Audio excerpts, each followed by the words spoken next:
Hello everyone, this is Nilesh Kumar Gupta and you are watching NG Physics classes. पिछले term पे मैंने आप लोगों को आइसोथर्मल सर्फेसेस पढ़ाए थे। इसके साथ साथ मैंने आपको टाइप्स ऑफ आइसोथर्मल सरफेस भी बताया था, जिसमें मैंने आपको बताया था कि आइसोथर्मल सरफेस 3 टाइप के होते हैं। कितने टाइप के होते हैं? 3। जिसमें से एक होता था प्लेन आइसोथर्मल सरफेस, दूसरा होता था स्फेरिकल आइसोथर्मल सरफेस और तीसरा होता था सिलिंड्रिकल आइसोथर्मल सरफेस। होता था नहीं होता था? अच्छा मुझे एक बात बताओ, प्लेन आइसोथर्मल सरफेस में हीट का जो सोर्स होता था वो कहाँ होता था? यार ये आइसोथर्मल सरफेस होते क्या है? जहाँ पर टेम्परेचर कांस्टेंट होता है, जिसके हर पॉइंट पे टेम्परेचर की वैल्यू सेम होती है, ऐसे सरफेस को हम लोग आइसोथर्मल सरफेस कहते थे। ये आइसोथर्मल सरफेस जो होते थे वो direction of flow of heat के हमेशा कैसे होते थे? परपेंडिकुलर। आप जानते हो? Yes sir. आप तो जानकार हो। कौन सी कार हो? जानकार। चलिए आगे बढ़ते हैं। इसके बाद हमारे सामने वो अगला क्वेश्चन कह रहा है डिफाइन टेम्परेचर ग्रेडियंट। क्या कह रहा है हमसे? Temperature gradient. अगर आप लोगों को याद हो तो आज से कुछ दिनों पहले हमारे सामने वेलोसिटी ग्रेडियंट आया था। उस वक्त मैंने आपसे ये बात बताई थी कि जहां पर भी वर्ड ग्रेडियंट आ जाता है वहां पर डिस्टेंस का डिवाइड हो जाता है। डिस्टेंस का डिवाइड हो जाता है। आप महान है। उस वक्त मैंने हल्का सा इशारा भी किया था टेम्परेचर ग्रेडियंट का। आज वो टेम्परेचर ग्रेडियंट आपके सामने है। तो जानते हैं हम लोग, जैसे वहां पर आपने पढ़ा था कि डिस्टेंस के साथ वेलोसिटी में जो चेंज होता था उसे हम लोग बोलते थे वेलोसिटी ग्रेडियंट। सही बोल रहा हूँ? The rate of change of velocity with distance is called velocity gradient. In the same way the rate of change of temperature with distance is called temperature gradient. बोले मैंने कहा कहीं? Rate of change of temperature with distance is called temperature gradient. एक बार फिर से बोल दो। The rate of change of temperature with distance is called temperature gradient. जी हाँ मेरे भाइयों, the rate of change of temperature with distance is called temperature gradient. I hope you understand. Yes sir. You better understand. ये देख रहे हैं आप, ये मैंने यहाँ पर एक मेटेलिक रॉड बनाई है। बनाई नहीं बनाई है? बनाई है। क्लियर है? दिख रही है आपको? पक्का। ये मैंने यहाँ पर जो बनाया है that is the direction of flow of heat. और ये जो direction of flow of heat है बबुआ, वो इस सरफेस के कैसी है? परपेंडिकुलर। कैसी है बबुआ? परपेंडिकुलर। सीन क्लियर है? सभी को फिगर समझ में आ रही है? आगे बढ़ जाऊं तो ये आइसोथर्मल सरफेस है या नहीं है? है। अच्छा गांव वालों ये बताना जरा, ये आइसोथर्मल सरफेस है या नहीं है? ये भी आइसोथर्मल सरफेस है? अच्छा ये वाली? ये भी है। अच्छा मतलब मैं कौन सी सरफेस बनाऊंगा तुम आइसोथर्मल ही कहोगे? जो वो आइसोथर्मल ही है। Yes sir. बोलो भैया यस सर। क्या हुआ? वो परेशानी हो तो बताए। मुझे बता सकते हो ये जो मेटेलिक रॉड है इसमें हॉट एंड कौन सा वाला है? हॉट एंड ये वाला। अच्छा ये वाला हॉट एंड। तुम्हें कैसा पता पड़ी ये हॉट एंड है? हीट आ रही है जालंते ताते। अच्छा आगे बताते ये हॉट एंड है। Cold and. अच्छा कोल्ड एंड है। कोल्ड एंड है। अच्छा बोले आप, बच्चा तो अच्छे है। तो ऐसी बात नहीं। ये तो आइसोथर्मल सरफेस होंगे का है? Yes sir. ये आइसोथर्मल सरफेस जो है ना, मैंने मान लिया ये वाला आइसोथर्मल सरफेस जो है ना वो हॉट एंड से एक्स डिस्टेंस पे है। कितने डिस्टेंस पे? और ये वाला जो आइसोथर्मल सरफेस है वो हॉट एंड से x plus d x distance पे। कितनी डिस्टेंस पे? बोलो भैया। Yes sir. अच्छा मुझे एक बात बताओ, आइसोथर्मल सरफेस है तो जितना टेम्परेचर इसका होगा उतना ही इसका होगा? इसका अच्छा अलग अलग होगा? Yes sir. इस वाले का ज्यादा होगा, इसका कम होगा? इसका ज्यादा होगा, इसका कम होगा। अच्छा बहस करोगे आप मुझसे? Yes sir. इसका ज्यादा होगा, इसका कम होगा। यानी अगर मैंने मान लिया इसका टेम्परेचर थीटा है। अच्छा पहले मुझे एक बात बताओ, ये x है, ये x प्लस डी एक्स है, तो व्हाट इज दिस चुनचुनिया सा डिस्टेंस? dx। आप महान है। dx मतलब चुनचुनिया सा डिस्टेंस। Yes sir. इस आइसोथर्मल सरफेस का टेम्परेचर थीटा है। यहाँ से यहाँ होगा तो चुनचुनिया से डिस्टेंस ट्रेवल किया तो यहाँ पर जो टेम्परेचर होगा वो थीटा से कम होगा या ज्यादा होगा? कम होगा। तो इस टेम्परेचर को मैंने नाम दे दिया थीटा माइनस डी। नहीं यही बात समझ में क्या हुआ? कोई परेशानी हो तो बताए। तो भैया मैंने हरियाली जाना है टेम्परेचर ग्रेडियंट। क्या? Temperature gradient.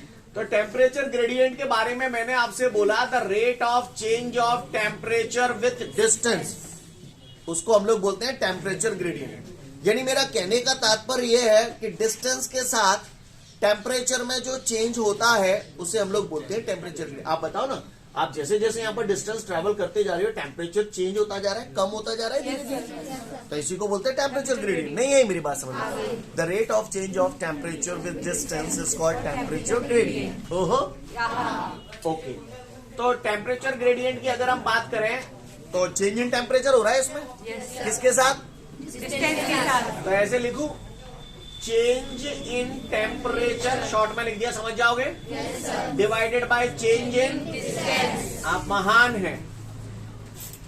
अब बता दिया चेंज इन टेम्परेचर, क्यों चेंज इन टेम्परेचर? तो गौर से देखिएगा आप लोग, यहाँ पर टेम्परेचर थीटा है, यहाँ पर temperature theta minus d theta है, तो चेंज इन टेम्परेचर निकालना है, तो final value minus initial minus initial value. काहुआ को परेशानी? चेंज इन डिस्टेंस बोल दो ऐसे ही, X plus d X minus. काहुआ को परेशानी? हो तो बताए, नहीं हो तो बताए, नाने तो भी सुने। थीटा थे, थीटा कटे गए, क्यों कटे गए? एक प्लस का एक माइनस का अपोजिट साइन है, एकस एकस, तो क्या आ गया हमारा? This is the formula for temperature gradient. क्या फॉर्मूला है टेम्परेचर ग्रेडियंट के लिए? डी थीटा टेम्परेचर है तो डिग्री सेल्सियस में नपे होगा, डी एक्स डिस्टेंस है तो मीटर में नपे। नपे ही नहीं नपे। किसी ने अगर मुझसे पूछ लिया टेम्परेचर ग्रेडियंट का यूनिट क्या होता है तो हम क्या कहेंगे? Degree Celsius upon metre. किसी पट्टे ने हमसे ये पूछ मारा, कह रे फलाने जाकर डायमेंशनल फॉर्मूला का होगा, तो फलाने का कहेंगे? डिग्री सेल्सियस का क्या हो गया? थीटा या के, कुछ भी लिख सकता, थीटा बाटे मीटर को एल। एल पे पावर कुछ नहीं है तो 1, एल की पावर 1 ऊपर ले आऊंगा, एल माइनस 1 थीटा। कौन आ गया? ये कौन आ गया? किसका? किसका? टेम्परेचर ग्रेडियंट का। अच्छा, यस सर। अच्छा, ये D theta upon D x, इसको हम लोग टेम्परेचर ग्रेडियंट बोलते हैं। पहले आप मुझे ये बताइए, इससे पहले कि मैं आगे बढ़ूं, है कोई माइकल लाल जो मुझे बता दे हीट का जो फ्लो होता है वो कहां से कहां की तरफ होता है? हाई टेम्परेचर से लो टेम्परेचर या लो टेम्परेचर से हाई टेम्परेचर? सिर्री बता देगो? बता देगो नहीं बता देगो? कोई पूछे हीट का फ्लो कहां से कहां की तरफ होता है तो हमेशा बोलना हाई टेम्परेचर से। यहाँ quantity D theta upon D x जो है उसे आप टेम्परेचर ग्रेडियंट बोलते हो, और ये टेम्परेचर ग्रेडियंट नेगेटिव आ रहा है, तो नेगेटिव आ रहा है ये इस बात को इंडिकेट कर रहा है कि इसका जो डायरेक्शन होता है टेम्परेचर ग्रेडियंट का, वो direction of flow of heat के हमेशा अपोजिट होता है। यानी कौन से टेम्परेचर से कौन से टेम्परेचर की तरफ? हाँ, यानी अगर किसी ने पूछा टेम्परेचर ग्रेडियंट की डायरेक्शन कहाँ होती है तो बोलना हमेशा लो टेम्परेचर से हाई टेम्परेचर। यहाँ पर ये जो नेगेटिव साइन है वो इसकी अपोजिट डायरेक्शन को रिप्रेजेंट करता है। कहानी समझ में आ रही है? किसी पट्टे ने अगर हमसे पूछ मारा कि कायरे फलाने टेम्परेचर ग्रेडियंट की डायरेक्शन कहाँ से कहाँ की ओर होती है तो क्या बोलोगे? लो टेम्परेचर से हाई टेम्परेचर की ओर होती है। सीन क्लियर है? और चूंकि इसकी डायरेक्शन होती है that is why it is a vector quantity. Understood everyone? Yes sir. फटाफट टेम्परेचर ग्रेडियंट पढ़ लो फिर मैं आगे बढ़ूंगा।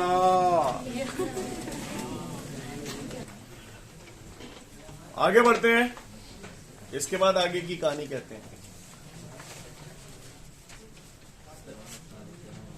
कल हम लोगों ने स्टेडी स्टेट और वेरिएबल स्टेट ये दोनों बातें सुनी थी पचौरी, है ना?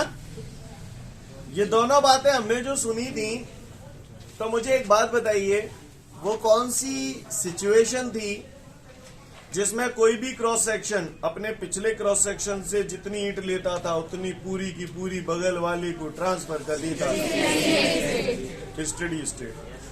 अगर ये मेटेलिक रॉड स्टेडी स्टेट में आ चुकी है, अगर ये मेटेलिक रॉड स्टेडी स्टेट में आ चुकी है तो मैं यहां से अगर 100 कैलोरी हीट दूंगा तो यहां से कितनी निकलेगी?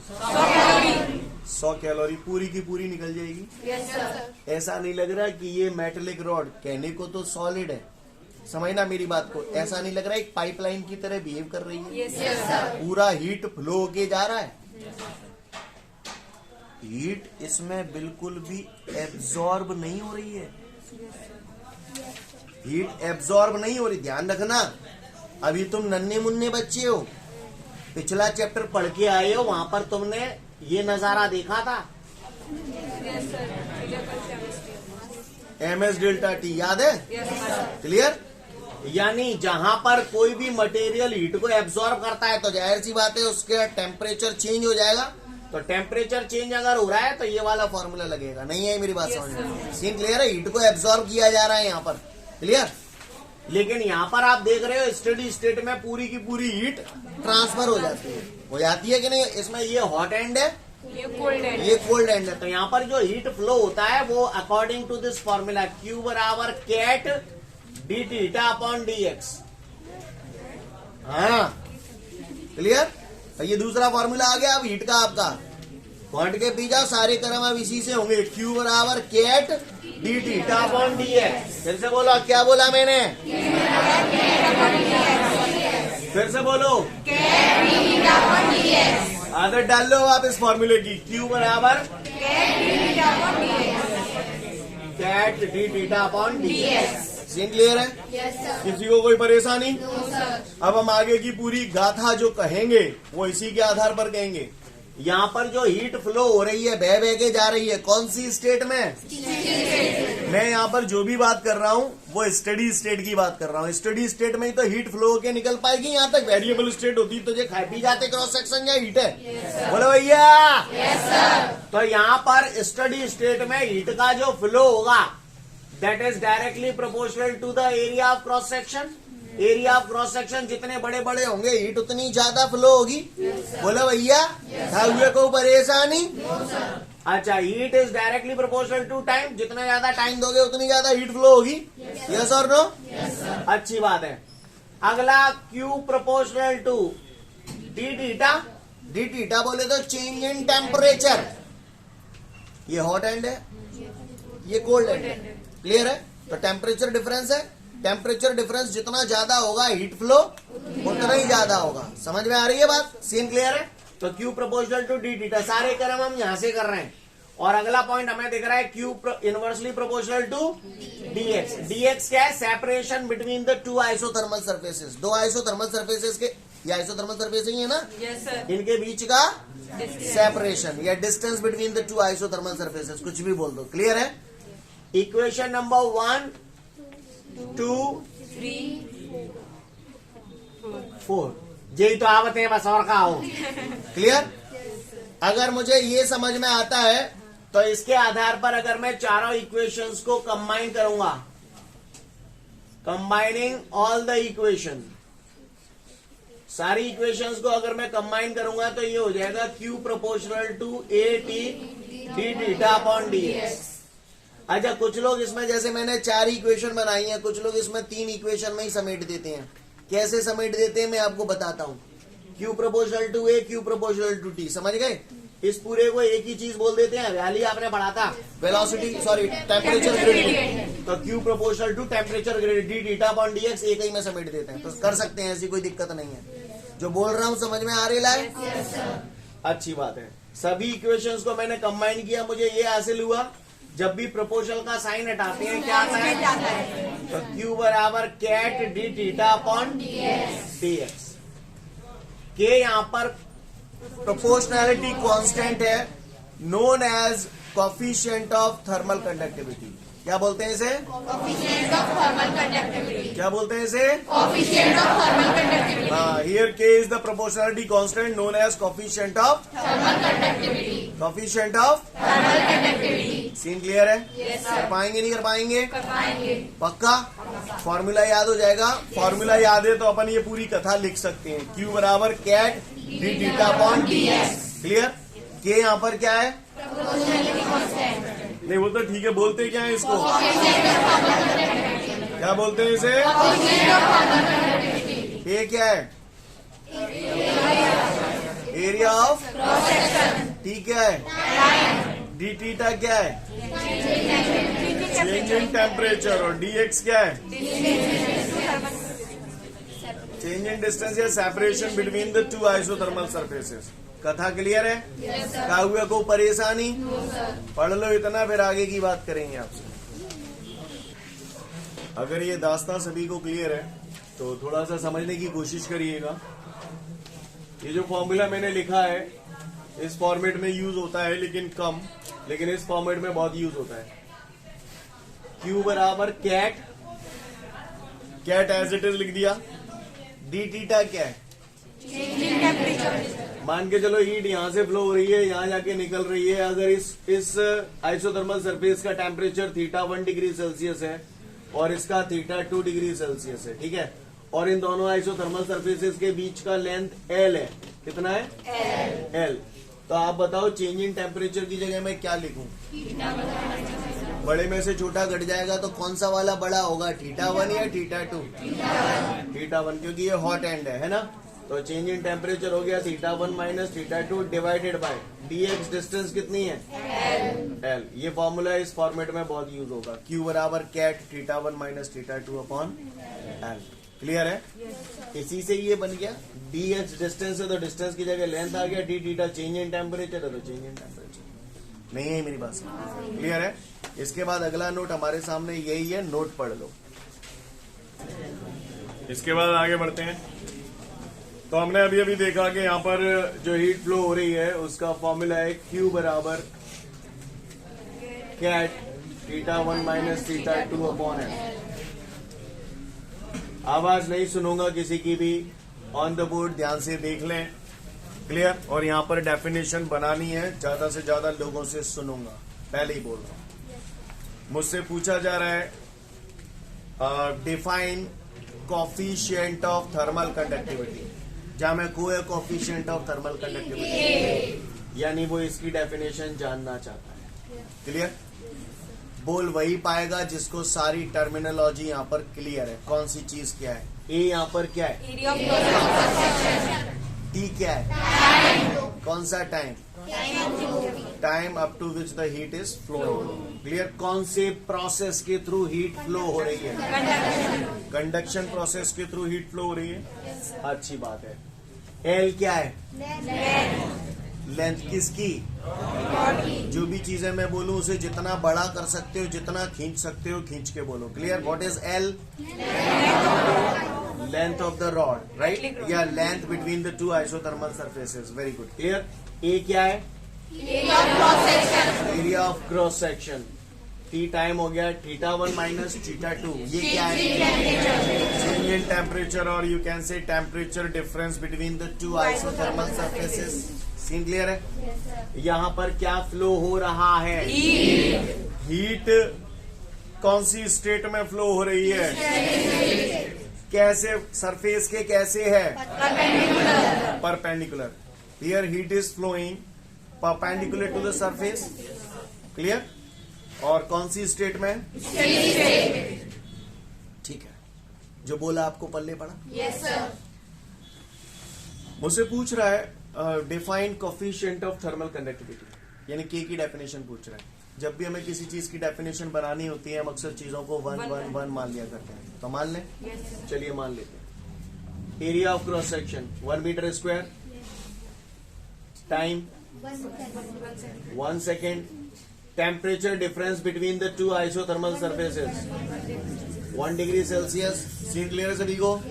Length of the rod 1 metre. Clear है? ये सारी कहानी 1 रख दूंगा तो Q बराबर क्या आ जाएगा? सीन क्लियर है? तो coefficient of thermal conductivity, coefficient of thermal conductivity किसकी? मटेरियल है ना?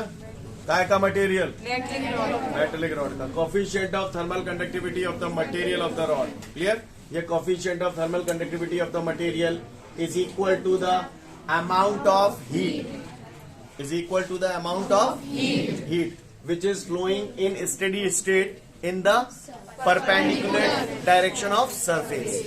कब? When the length of the rod is 1 meter.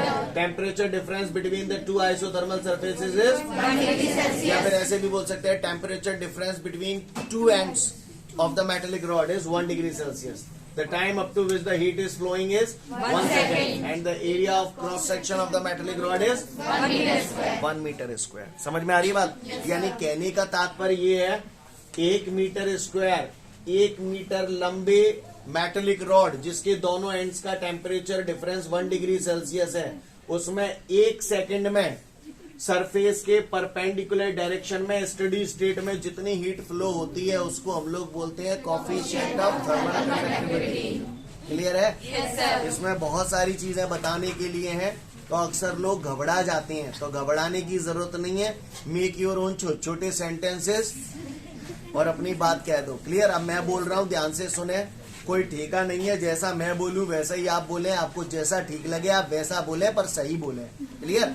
सुन ले ध्यान से, कहानी समझ में आ रही है आपको? मैं एक एक सिंगल चीज पूछ रहा हूँ, आप मुझे झट से बता रहे हो कौन सी चीज क्या है, मतलब आप में तमीज है। क्लियर? लिसन, मैं बोल रहा हूँ, ध्यान से सुने। मैं बोल रहा हूँ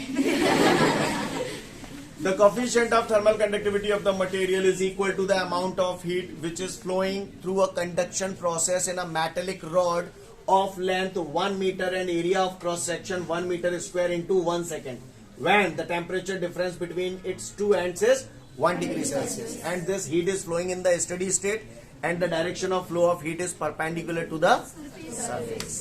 नहीं है भाषा? सीन क्लियर है? Yes sir. पढ़ना है, समझना है, अपनी भाषा में लिखना है। क्लियर? अब मैंने आपको 2 से 3 मिनट का समय दिया, तसल्ली से समय लो, पूछूंगा। क्लियर? पूछूंगा, है ना? पूछूंगा। तो इसके बाद इन्वर्टेड कॉमा में डेफिनेशन लिखी है 2-3 लाइन की, वही पूछूंगा। Clear? Your time starts now. इसके बाद इसमें कोएफिशिएंट ऑफ थर्मल कंडक्टिविटी की अगर ये बात हमारी क्लियर है तो आगे बढ़ते हैं। कोएफिशिएंट ऑफ थर्मल कंडक्टिविटी का जो यूनिट होता है वो कैलोरी पर centimetre second degree Celsius. Clear? क्या होता है? कैलोरी पर सेंटीमीटर सेकंड डिग्री सेल्सियस। भूल जाए तो कोई घबराने वाली बात नहीं है। कैसे यूनिट आई है मैं बताता हूं आपको। क्यों? हीट एनर्जी है, हीट एनर्जी कैलोरी। बोलो भैया।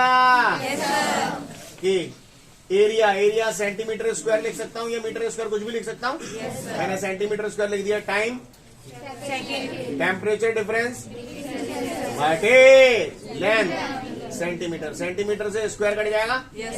तो देखो भैया, कैलोरी अपॉन सेंटीमीटर नीचे आ जाएगा, सेकंड नीचे आ जाएगा, डिग्री सेल्सियस नीचे आ जाएगा, बराबर। यही तो लिखा था नहीं है? मेरी बात समझ में? सीन क्लियर है? किसी पट्टे ने अगर हमसे पूछ मारा कि what is the unit of coefficient of thermal conductivity, तो आप बोलना उसको कैलोरी पर सेंटीमीटर सेकंड डिग्री सेल्सियस। का हुआ कोई परेशानी? वही तो बताए नाने, तो फिर सुने। कैलोरी क्या है? एनर्जी तो है, हीट एनर्जी। और हीट एनर्जी बोले तो बच गो तो। क्लियर? कैलोरी बोले तो हीट एनर्जी। बोलो भैया। एनर्जी की यूनिट जूल। जूल बोले तो वर्क, और वर्क बोले तो फोर्स इंटू। तुम लोग समझ तो रहे हो ना? तो फोर्स हो गया MLT-2, डिस्प्लेसमेंट L भाटे, सेंटीमीटर का L, सेंटीमीटर लेंथ होती है। ऐसे गुस्से में क्या देख रहे हो? बने रहो गुस्सा में। सेकंड का डिग्री सेल्सियस का के या थीटा कुछ भी लिख सकता हूँ। L तेल ले ML T-2, ये T पे पावर 1, K पे पावर 1। T की पावर 1 ऊपर जाएगी तो T-1, और मुलाकात -2 से होगी तो ये कितना आ जाएगा? -3, K -2। ये कौन आया? किसका? देख लो फटाफट, फिर आगे बढ़ूंगा।